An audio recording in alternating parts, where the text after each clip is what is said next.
Hi guys எல்லாருக்கும் வணக்கம். இன்னைக்கு நம்ம என்ன செய்ய போகிறோம்னா ஃப்ரெஞ்ச் ஃப்ரைஸ் தான் செய்ய போகிறோம். இது ஈவினிங் ஸ்நாக்கு எப்படி ஈஸியாக சிம்பிளாக செய்யலாம் வாங்க. இதுக்கு நான் ஒரு உருளைக்கிழங்கு எடுத்துக்கிறேன். உங்களுக்கு எத்தனை உருளைக்கிழங்கு வேணுமோ எடுத்துக்கோங்க.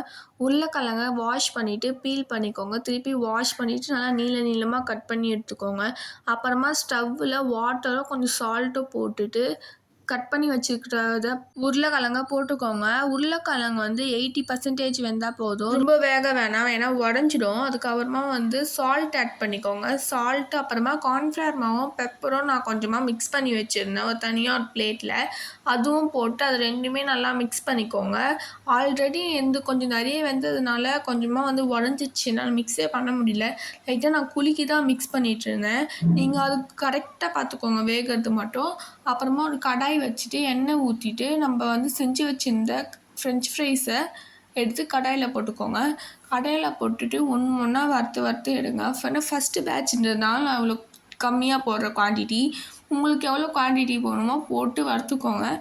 வறுத்துட்டு அதுக்கப்புறம் நல்லா வறுத்துக்கோங்க. ஒரு கோல்டன் ப்ரௌன் வந்ததுக்கப்புறம் நல்லா எடுத்துடுங்க.